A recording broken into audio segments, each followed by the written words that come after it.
दोस्तों, film industry में कई बार ऐसा हुआ है कि कुछ प्रोजेक्ट्स शुरू तो बड़े ही ज़ोर शोर से होते हैं, लेकिन अचानक ठप पड़ जाते हैं। कई बार कोशिश करने के बावजूद भी कुछ हासिल नहीं हो पाता और जब वक्त बीत जाता है तो सिवाय पछताने के कुछ नहीं मिलता। कुछ ऐसे ही कहानी है दिग्गज निर्माता निर्देशक रहे B.R. चोपड़ा के एक ड्रीम प्रोजेक्ट की। ये बात 80 के दशक की है।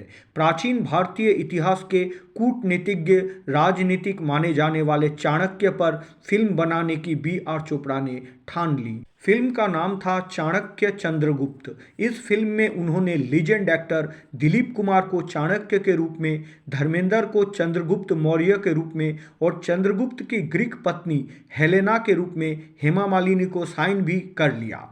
शम्मी कपूर, परवीन बॉबी और सलमा आगा भी इस फिल्म का हिस्सा थे।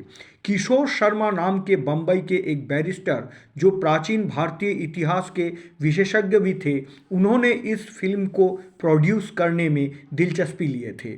ये फिल्म किशोर शर्मा का भी ड्रीम प्रोजेक्ट था। फिल्म की स्क्रिप्ट सतीश भटनागर ने लिखी थी, जिनके हाथों से पहले राज, सीता और गीता और बाद में बागवान जैसे फिल्मों की स्क्रिप्ट तैयार किए गए थे और फिल्म का निर्देशन B.R. चोपड़ा द्वारा किया जाने वाला था। चोपड़ा जी के अपने ही बैनर B.R. फिल्म्स के तले ही ये फिल्म बनने वाली थी। फिल्म के स्क्रिप्ट से लेकर कास्टिंग तक की तैयारी फाइनल हो चुकी थी। सारे डॉक्यूमेंटेशन और पेपर वर्क्स भी पूरे हो गए थे।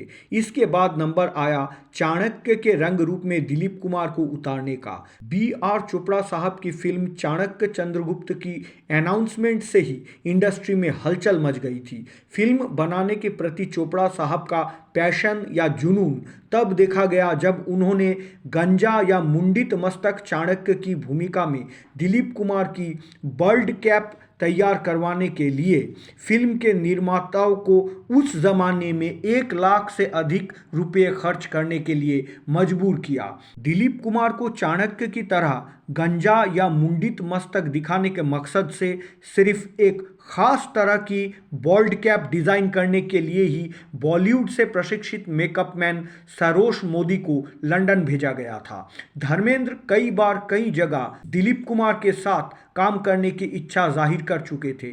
धर्म जी की खुशी और उत्साह तब दोगुना हो गया जब B.R. चोपड़ा और उनके राइटर्स के यूनिट ने धर्म जी को भी फिल्म के संबंध में सभी चर्चाओं में शामिल करना शुरू कर दिया।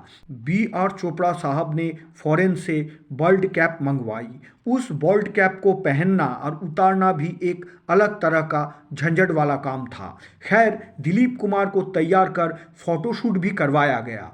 कहते हैं कि उस जमाने में वो बर्ल्ड कैप की कीमत करीब 2.5 लाख रुपये की थी। सारी तैयारी हो चुकी थी, लेकिन फिल्म के निर्माता को अचानक आर्थिक तंगी या फिनेंशियल क्राइसिस का सामना करना पड़ा और मजबूरन फिल्म बंद हो गई, जो आगे और कभी शुरू ही नहीं हुई। B.R. चोपड़ा के लिए ये किसी सदमे से कम नहीं था। इस तरह ट्रेजिडी किंग दिलीप कुमार को चाणक्य का रोल में देखने का सपना अधूरा रह गया। फिल्म के प्रति B.R. चोपड़ा साहब की अति भावनात्मक प्रवृत्ति या जज्बाती हो जाना ही इस फिल्म के बंद होने का एक अहम कारण लगती है। कॉस्ट्यूम ड्रामा जॉनर के फिल्म की लागत या बजट पहले से ही आम फिल्मों की तुलना में थोड़ी अधिक होती है। फिल्म की स्टार कास्ट का बजट बहुत बड़ा था और डिटेलिंग को बेहतर बनाने की कोशिश में शुरुआत में ही काफ़ी पैसा खर्च किया गया था। शायद फिल्म के निर्माता किशोर शर्मा को इस बात का एहसास हो गया था कि शायद वो इस फिल्म का ओवर बजट को एफोर्ड नहीं कर पाएंगे, इसलिए उन्होंने फिल्म के निर्माण को आगे बढ़ाने की हिम्मत नहीं की।